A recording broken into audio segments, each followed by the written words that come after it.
If you're trying to throw harder and you're not using water bags, this is an enormous opportunity. And in this video, I'm gonna give you the complete free guide to how to use water bags, which types you should get, what weight you should use, how you should use them, how most guys are using it incorrectly so that you can then throw harder, and then what sets, what reps, and the progression that we use. So this right here is a tidal tank. We've got two different options. It's probably the most common option that you can find on Amazon. I think they're about 60 bucks a piece.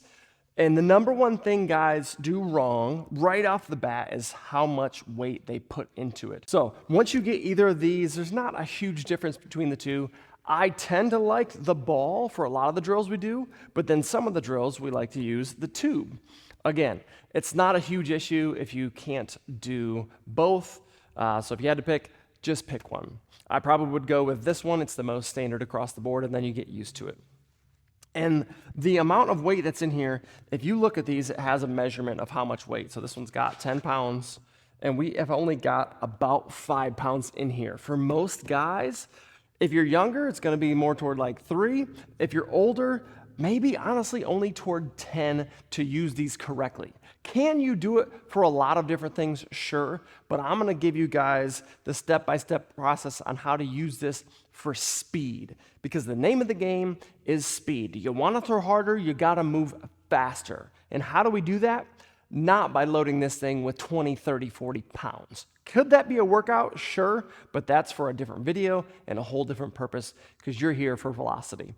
So, when you grab these things, here's how it's done incorrectly. What you'll see right now online at the time of recording this is a lot of guys loading it up like this.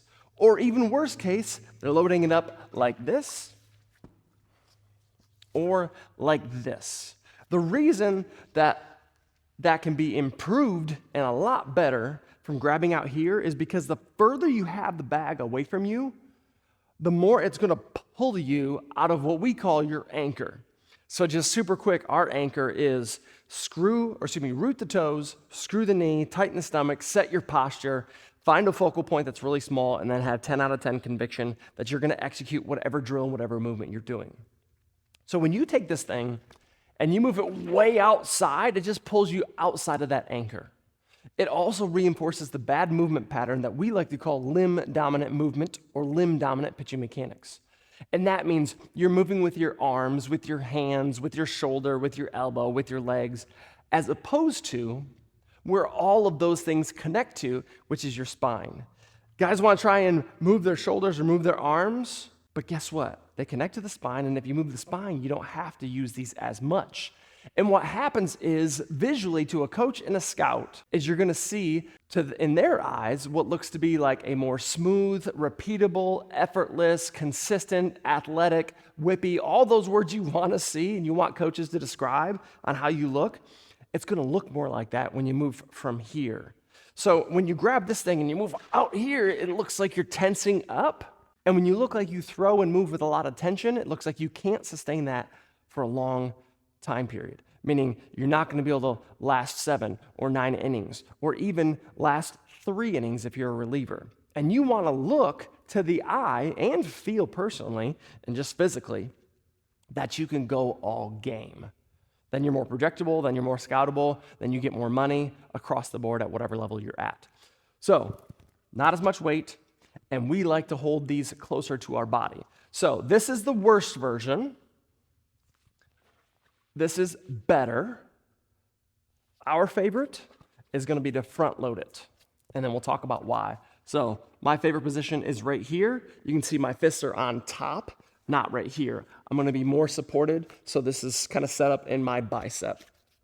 And then we'll go into the drills too. So this is my favorite position right here, or if you've got the ball, I like to go one hand underneath and the other one grabbing typically more toward the joint of it or where that connection is. It's just got more stability there from a movement standpoint. What I like about both of these is it sets the water in the bag right up on your chest so that you can pattern moving your chest or your spine. So spine dominant pitching mechanics means we're gonna use as much spine as possible. So when this is just butted up against here, now the bag becomes an extension of the spine. So again, I'll demonstrate this one because most commonly you're gonna have guys that have this. And we're gonna be right up here, up to the chest. Again, we're moving our spine as you rotate. What's cool about these things is it adds a little bit of resistance, so it's a little bit of a challenge. It forces you to create more stability, and then you can actually hear the back and forth, and the louder it is, then you know the faster you're going. So when you're doing it, again, we'll just kind of get super basic here. Setting up the posture and your anchor.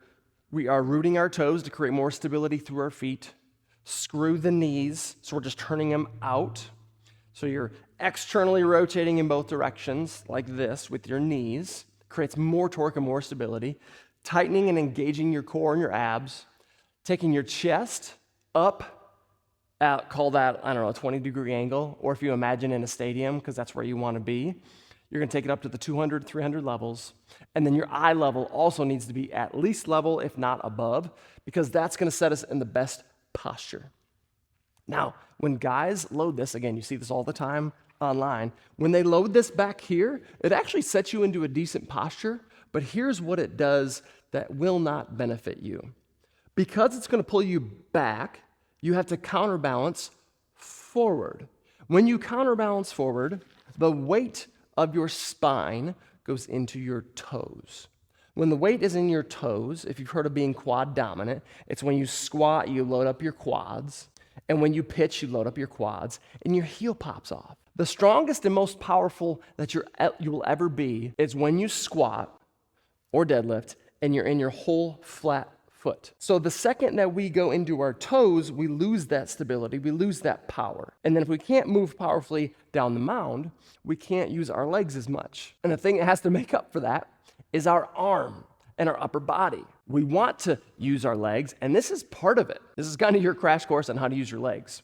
So at all times, we're trying to get you into your heels. And by loading up the bag into the back where you're gonna feel like you're falling over, you have to counterbalance it to find center of gravity with the bag, but it puts you in your toes, which reinforces a bad movement pattern. And that is the number one most common poor movement pattern that I've seen in 16 years working with thousands of athletes and then watching tens of thousands of videos. These guys load up their toes. And that's from a very, very early age, especially when you hear and have heard for 100 years to push off the rubber, that only comes from your toes. And then when you're doing a lot of flat ground work and you gotta push, it comes from your toes. But you see the most effortless and easy, hard throwing guys that stay healthy, their foot stays flat the entirety of the delivery, and then it just rolls over as opposed to pushing from their toes.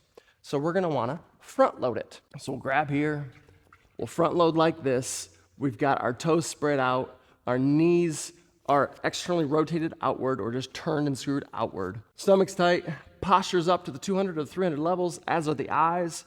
And then we're gonna take advantage of what's called the stretch shortening reflex. What that is, I'll show you as we go back. You're gonna go back like you're pulling back a rubber band, like you're about to punch someone. As you go back slowly, at the very last second, you're gonna explode backward and then explode forward. The stretch shortening reflex is what happens with your muscles when you're about to dunk a basketball. So when you go down really, really fast, or in a broad jump and you go really, really fast downward, what's happening is you're stretching all those muscles and then they contract. So if you stretch them really fast, just like a rubber band, and you pull it back really fast, it's gonna stretch right back and explode right back. So you have an ingrained explosive mechanism in all of your muscles, just like when you do a bicep curl and it's really heavy weight, if you go down really fast and explode up, that's the stretch of the muscle and the shortening. It's a reflex that's in your body naturally. And we wanna take advantage of that as much as possible. So just like a broad jump, just like when you're dunking, just like when you do a bench press and you bounce it off your chest, there is a bouncing component, but more importantly, there's a stretch reflex going on in your pecs and your triceps and through your delts up here. That stretch shortening reflex also is a big contributor to your ability to get up a heavier weight from a bench press.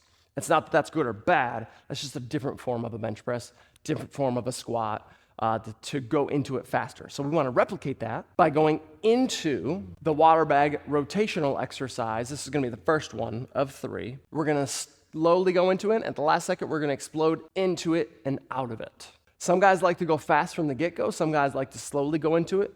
Either is fine. So again, what that looks like, I'll give you a front view, is we're going to, for me, I'm gonna try the slow one first. Slow, and then I'm going fast at the very last second. I can also just go fast from the start. So we go here, and we go.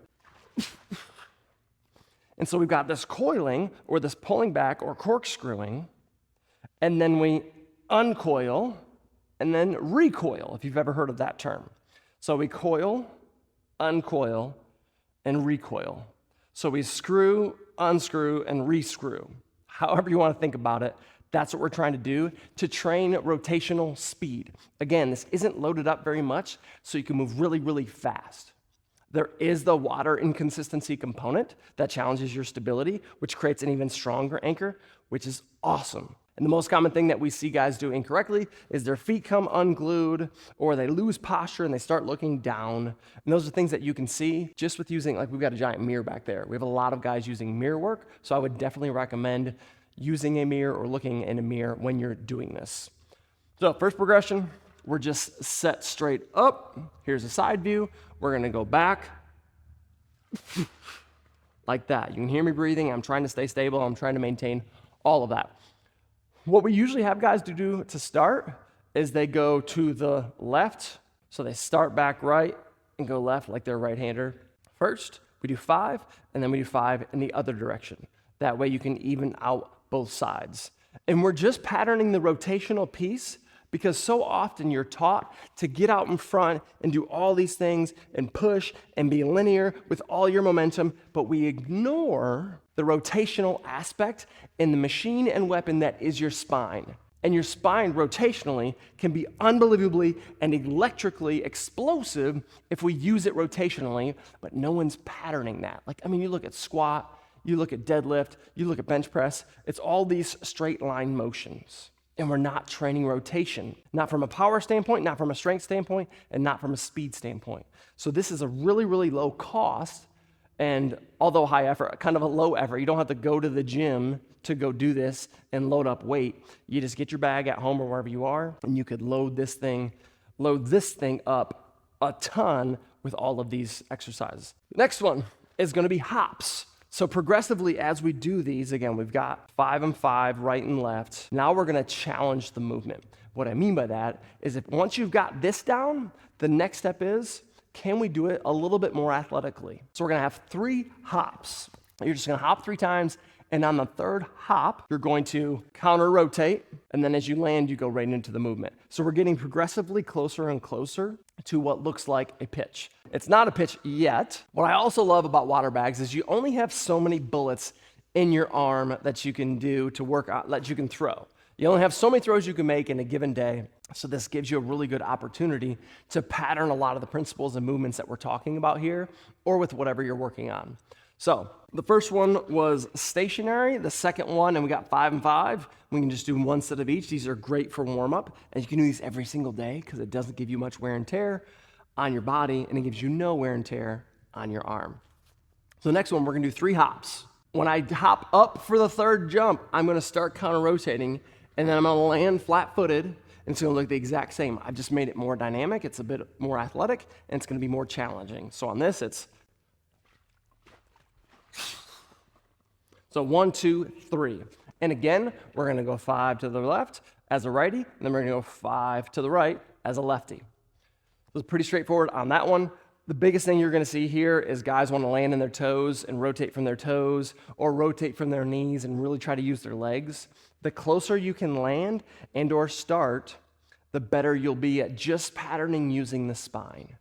That's not to say that you are only supposed to use your spine. It's just that if you can train your spine as your secret weapon, and then you include your legs, and then you include your arm, and you put the whole package together, now you're a triple threat. Most guys just use their arms, meaning they don't move well mechanically, and at the end, they just throw really hard with their arm. And if you weren't blessed with an electric arm, and even if you are, that's a ton of wear and tear, and your velocity is gonna be tapped out, and that's kind of it. So then guys go from their legs to their other limbs, they go from their arms to their legs, And then they try to use their legs, and they do okay. And so they use their legs a little bit, and then they use their arms. And all along, we're ignoring this third piece of the puzzle, which connects all of these things. So if we can train this, what oftentimes happens is this engages the arms, and this engages the legs, and now we're a complete package. And this is patterning that. We just want to make sure from a drill standpoint, if you saw on this first one, the closer I get, the less I can actually use my legs. There's no dipping because I'm so close. I'll fall over. If I use my legs here, again, I'm going to dip. So I'm not trying to use my knees at all. Same thing when I jump. Trying to stay stable and trying to make sure I'm not bending my knees and using my legs. This is a spine-dominant movement and drill.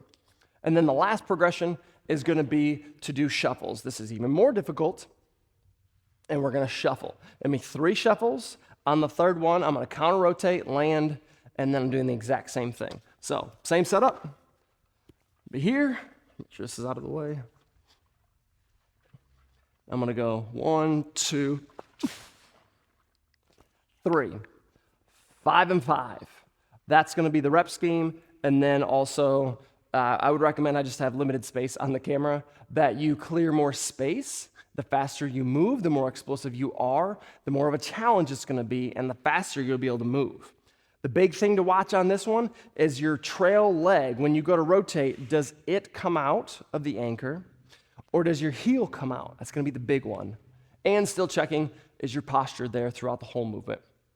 And then the last piece is an incredibly important concept that you need to start implementing right now. And that is the concept and idea that if you want to throw harder than you do right now, and you want to train speed, which you're doing with the water bags, you have got to have absolute 10 out of 10 complete conviction, not just confidence, because confidence is you think you can and you're going to be positive about it. Conviction is you know you are going to do this. You know, as you perform these exercises and these drills, that they're going to be the fastest you've ever moved in your entire life. So when you go to perform 1 rep, in your mind, you have complete conviction, this is the fastest I have ever moved in my entire life as I perform this 1 rep. Then don't get in the habit of what most guys do, which is they go rep, rep, rep, rep, rep, and then they're done with their 5, and they're done with their breath because they're out of breath. And what happens is progressively, from the 1st to the 5th rep, is you slow down because you haven't regained your composure, your nervous system starts to get fried, and then you're literally just out of breath. It happens all the time when guys pitch and they rush too much, and when guys hit. You ever see someone hit, and they're hitting, and then they have to step out and take a deep breath? That doesn't mimic what you do in a game. You're never out of breath because you just keep swinging all the time. And in a game, you're most explosive, yes, because you have, all of the excitement and adrenaline going, but also because you're not out of breath. If you were to just swing, and then try to hit the ball, your exit velocity wouldn't be as fast and everything else. Next piece is what this actually looks like. So if I want to do the first movement, which is I want to be a lefty now because I am a lefty, this is what it looks like in my head. This is what I'm thinking of. And I'll just kind of give you guys a visual. So toes are rooted. I'm not going to actually look at this, but I'm just kind of giving you guys the visual. Toes are rooted. Knees are screwed. Posture with my core engaged. And then as I go back, I'm seeing myself do it explosively. And then I'm telling myself, I'm not going to start and I'm not going to perform this rep until I know for a fact, with complete conviction, this is going to be the fastest I've ever moved in my entire life.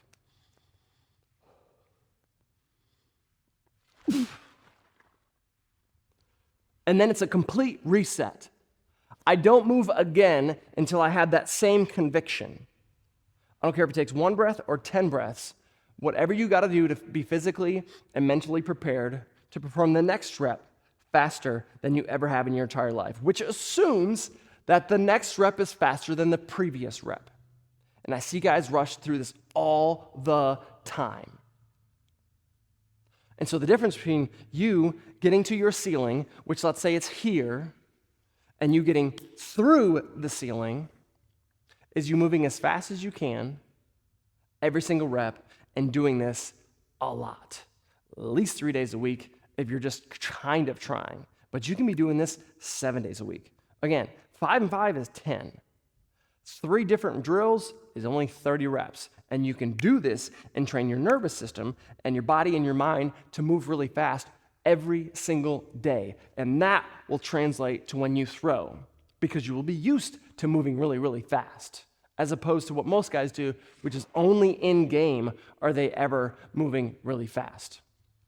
So take this with that mindset, move really, really fast as much as possible, and realize that you're creating an unbelievable movement pattern. Because if you think about when a basketball spins on your finger, in order for it to stay up there, the diameter of the basketball has to be straight up and down. When it is straight up and down, AKA your center of gravity, when it is straight up and down, it's gonna spin the most effortless and the most easy and the most consistent. And as soon as that diameter teeters off, even a little bit, it'll start spinning more slowly and then eventually falls over. And that's how this translates to what you're doing from a pitching standpoint, because we're developing this rotational weapon to then take and add back in our legs and our arms in that linear momentum that you still have as well. And now you've got that triple threat.